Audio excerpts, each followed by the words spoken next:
Hello, everyone. Welcome to our K-1 and Pass-Through Entity Series.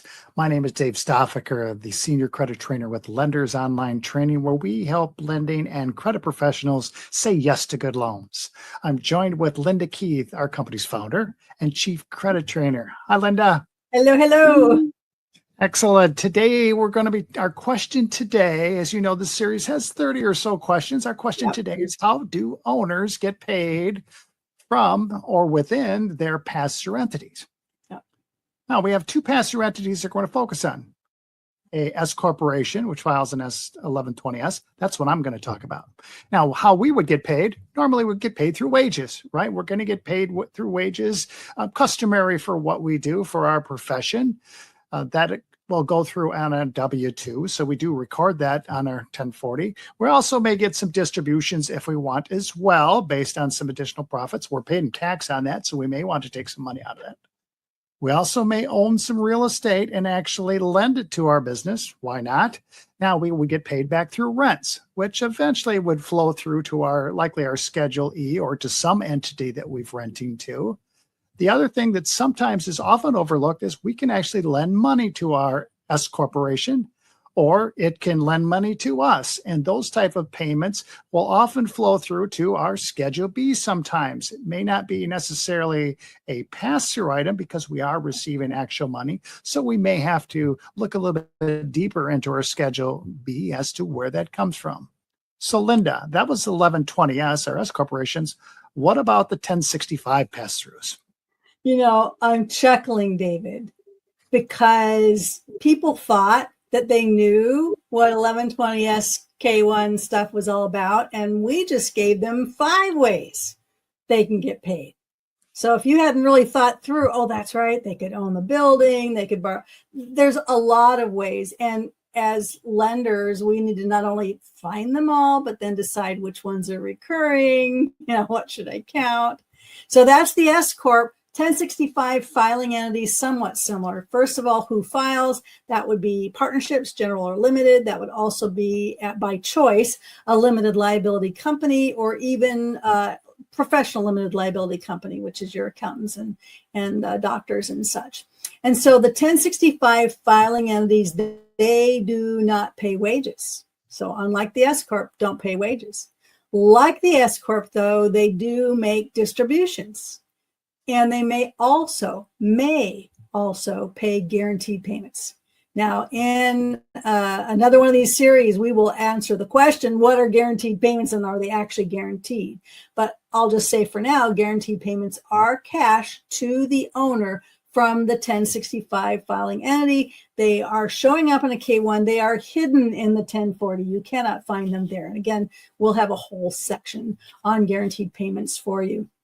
So guaranteed payments, not wages, distributions, and then, of course, they also could own the building that the 1065 filing entity rents from them. So you got rent going. You could have a loan from the entity to the individual or repayment of a loan back the other direction.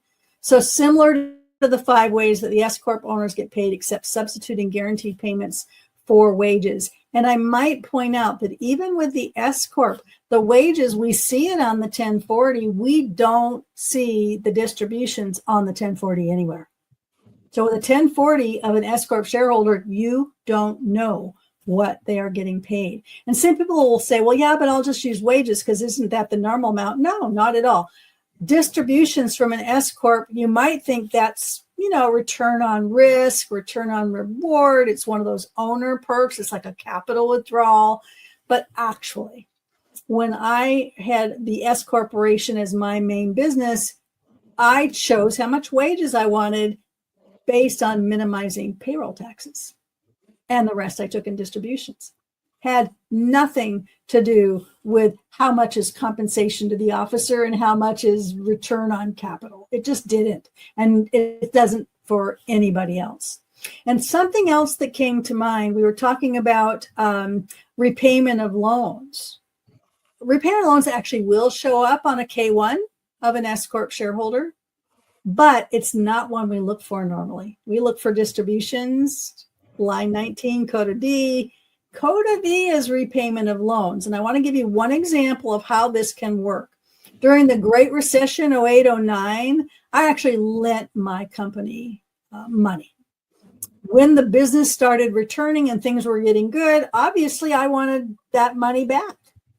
So let's just say for a moment I wanted $60,000 a year. Initially, I would pay enough wages to meet the payroll tax thing, and then the rest of it I would have taken from distributions, but there was a loan that could be repaid. So initially I'm taking that repayment of loans. Then, so let's just pretend for a moment that first year I had a loan of $50,000. Repayment loan of $50,000, another $10,000 distributions, total of $60,000.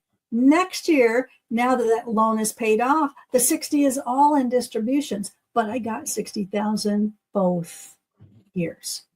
So your guidelines will need to tell you, do you ever consider repayment of loans to a shareholder as recurring cash flow? I would suggest you find out what are their normal payments, how much is it, how much longer it will continue.